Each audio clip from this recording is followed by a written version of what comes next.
ये जो press conference हम लोग कर रहे हैं, पिछले 18 अगस्त को जो भी आश्रम की ज़मीन पे जेडीए द्वारा जो कार्रवाई हुई है उसके विषय में जो उस समय आरोप प्रत्यारोप लगे हैं कि आश्रम ने स्टेट लैंड पे कब्जा किया है, उसके विषय में बताने जा रहे हैं कि आश्रम ने किसी भी प्रकार का किसी भी स्टेट लैंड पे कोई कब्जा नहीं किया है। आश्रम को जो ज़मीन 283 कनाल आवंटित हुई है उसी ज़मीन को सुरक्षित करने की जो हमेशा लगातार मरम्मत करते हैं हम लोग, उसमें जो पेड़ पौधे लगे हैं उसको मरम्मत करने के लिए रिपेयरिंग की हुई बाउंड्री ही थी, जो कि जिस समय माननीय कोर्ट के द्वारा स्टेटस को में हमको आश्रम को स्टेटस को मिला था, उस समय वहाँ पे बाउंड्री बनी हुई थी उनकी, और वहाँ पे तारबंदी चारों तरफ थी। अभी भी अगर आप चलेंगे, आप मीडिया वहाँ चाहे तो देखना चाह सकता है, जहाँ पे उस दिन जो बाउंड्री नदी वाली साइड तोड़ी है वहाँ आज भी पहले वाले खंभे लगे हुए हैं। जो खंभे वहाँ से अराजक तत्व जो घूमते हैं, शराब पीने वाले हैं, दारू पीने वाले हैं, जहाँ वहाँ से निकल क्रॉस करते हैं और वहाँ से जाली समय समय पे टूट जाती है, फिर हमको रिपेयरिंग करनी पड़ती है। उसी जाली को, उसी बाउंड्री को रिपेयर किया गया था, और जिस दिन भी ये कार्रवाई हुई हमारे को कोई जानकारी भी नहीं दी गई है हमारे। और दूसरा जो बात चलाई गई जी 298 कनाल के अलावा ज़मीन है, बिल्कुल 298 आश्रम को नहीं मिली है।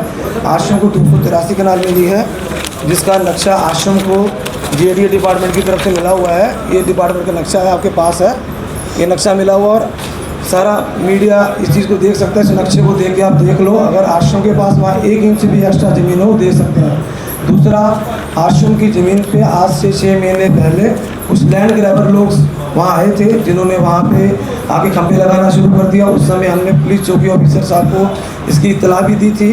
उसके बाद वहाँ पे कुछ पक्का कंस्ट्रक्शन भी बन गया है यात्रा की आड़ में।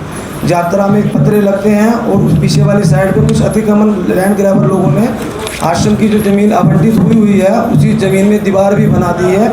मेरी तो मीडिया से यह है कि नक्शे को देख लिया जाए और वहाँ जाया जाए और उस कंस्ट्रक्शन को भी देखा जाए।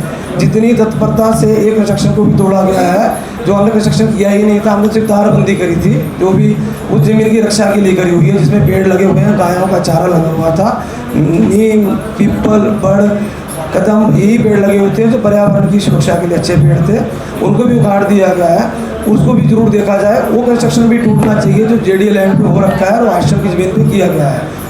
धन्यवाद। जब मीडिया हमने मीडिया पर कोई हमला किया हो तो प्लीज़ मीडिया उसका वीडियो दिखाए। हमारे पास वहाँ के सारे लाइव चल रहा है। जी सर, अगर आपको चल रहा था वो कवरेज आपको दिखाए ना। अगर कहीं हमारे किसी भी आश्रम वाले भाई ने आप पे हाथ उठाया बताएं। हाँ, हमारे पास कवरेज है जिसमें मीडिया के कर्मियों ने हाथ उठाया है सर। बाकी देखो, उस समय अग्रेशन में सब लोग थे, आगे पीछे थे, सबकी मिसअंडरस्टैंडिंग थी, पर आश्रम की तरफ से किसी ने भी मीडिया पे हाथ नहीं उठाया। मीडिया भारत का चौथा स्तंभ है और हमारा ही स्तंभ है। मीडिया का हम सम्मान करते हैं। कुछ तथाकथित लोग अगर मीडिया को बदनाम करने के लिए कोई भी माइक उठा के आ जाए और गलत कर्म करने लग जाए, उसमें मीडिया की भी बदनामी है। मीडिया को भी ध्यान देना चाहिए कि आपको कोई बदनाम नहीं करे। यहाँ पर मैं आपको टोकना चाहूंगी कि यहाँ पर महिलाओं पर सिर्फ इतना बोल रहा हूँ कि मीडिया का भी बस सबके पास कैमरे थे। अगर आपके पास नहीं, मेरा देखिए सर, अगर आपको बोलने का अधिकार है, बोलते जाओ। मैम, मेरी बात सिर्फ ये सुनी जाए। मैं यहाँ अपनी बात रखने आया हूँ। मैं इस बात को इसलिए रख रहा हूँ, आपके पास सारा मीडिया वहाँ था, मीडिया के पास कैमरे होते और मीडिया बहुत समझदार होता है, उनको ट्रेनिंग मिलती है। जब कोई बात करे उसको आपको रिकॉर्ड करना है, ऑन रिकॉर्ड, और आपके पास है। हम तैयार हैं उस विषय के लिए।